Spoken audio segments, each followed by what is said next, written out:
What has been your biggest challenge in life and how did you overcome it? My name is Margaret Shalabu. Please go down to our comment section and then you tell us what has been your biggest challenge in life and how you overcame. Um, Today, I want to share a second episode of my story. I have already shared how I lost my job and now I want to tell you how I maneuvered. I know there is someone there. You might be going through something and you don't know how to maneuver or you feel you are alone in this task. The full story is on YouTube on a platform called The Lounge. It is my platform. So let me share to you how I maneuvered now. When I was terminated from job, I've already told you how I lost it, and that was 2020, that is COVID time.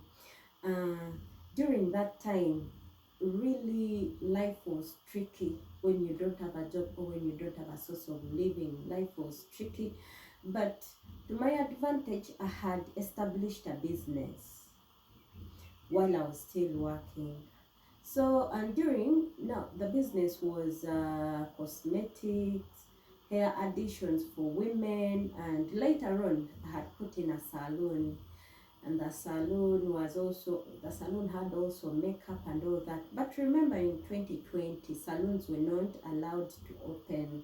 There is a certain kind of life that I had while I was still working because the finances were okay. Now here I am, I have lost the jobs, I've lost the source of living, and I had to step down a bit my life, for which I don't do. I stayed with the standards that I had, so meaning that business was drained every now and then, and I couldn't see it because I failed to come to the reality that now resources are fixed. I was paying for the house, I was paying for the shop, but before I lost the job, life was manageable. I stayed with that high cost of living, but then remember, one source of income had been cut off. So everyday business was going down. There was a time that and during all this time, I never had anyone around me. In fact, the people who are around me, like my friends, they saw me as someone who's managing my situation. But every day, guys, I was dying, I was losing myself. Now, I'm going to tell you this. I was losing myself. During this course of time, there are job offers that came in.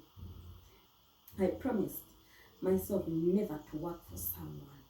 Because in that previous job, I was one girl who's committed. I gave in my all. And I'm this kind of person who's faithful while working or while doing things. I want to give in my all and I want to do what is expected of me.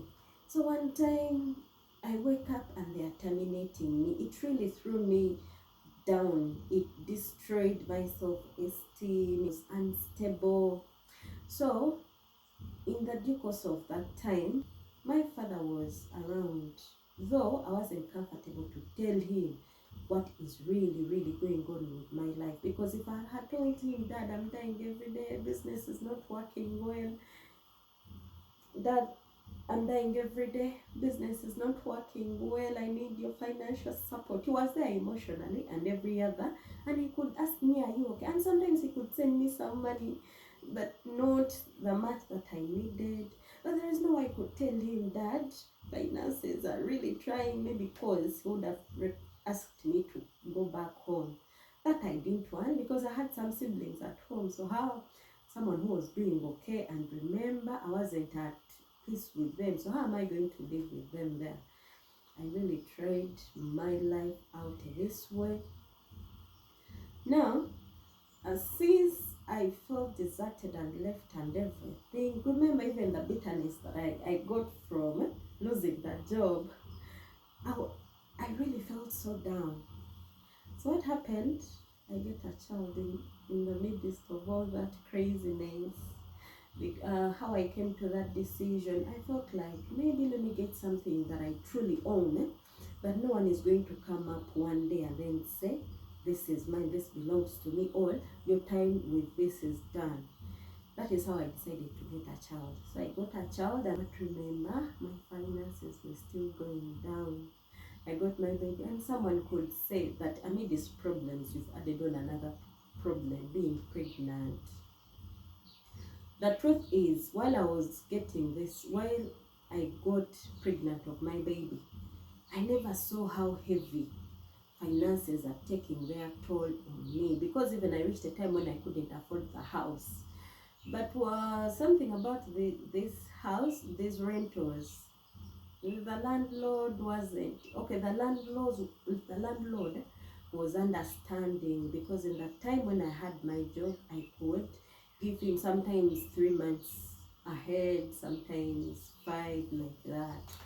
And even when I lost my job, I think it took me something like 5 months when I had paid. Like I had paid 5 months, then I had paid further more 5 months. So it took me literally a year when I could manage. It was later months when I couldn't manage the house. So when I got pregnant, and also pregnant had its toll on me, I became weak to the extent that I didn't even want to work. So I went to sit at home, because I closed that business. I remember closing the business when it was coming to 7 months of my pregnancy.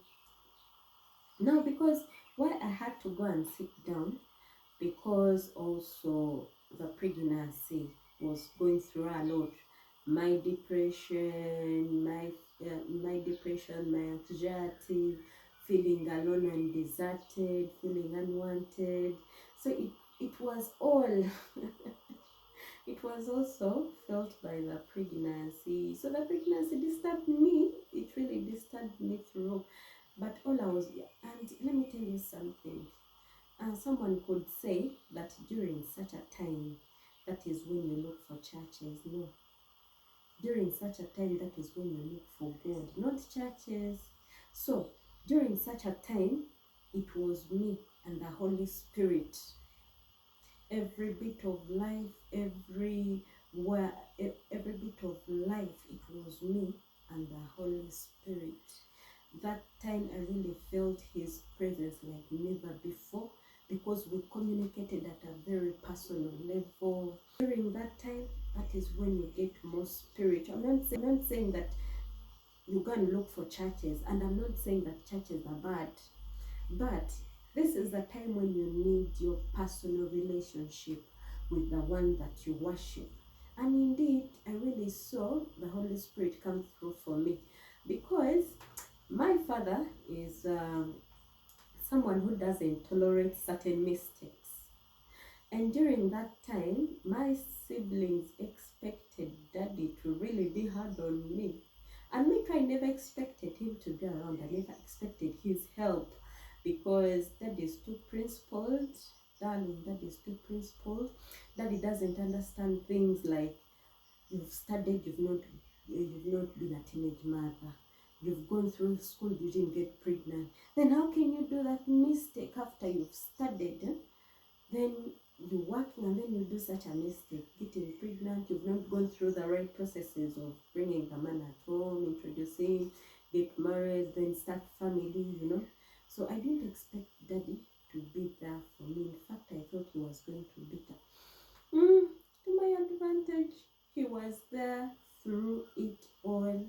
Even after I had given birth, he looked after my child, like he looked after us. He financially helped us. Now, something like after 3 months of nurturing my baby, I had to get my business with the capital that was left, and I had to look for another shop. And the good news is, still it is daddy who gave me rent, and we went there to look for a shop. I mean, he gave me my day. Then we went there, we looked for a shop. He left me settled. Then he went back to his business, and he could come and check on me every day. And that is not the end of the story. After I had settled in with that business, now I had started some bits of healing of. I felt everyday life is becoming lighter. I felt I'm managing my mental health. Esteem came back. I felt more self-worth, and also business started to build itself. So as I was there, I received a call, and from that all that time, my life changed totally. I think I'll come back in the next episode and then tell you how that phone call changed everything about me. And I can tell you I'm now doing fine. So next time I come back, I'll tell you about that phone call. Thank you for watching. Thank you for being part of this. Please go down to the social media. Go down to the comment section and then you tell us that challenge that you're going through. That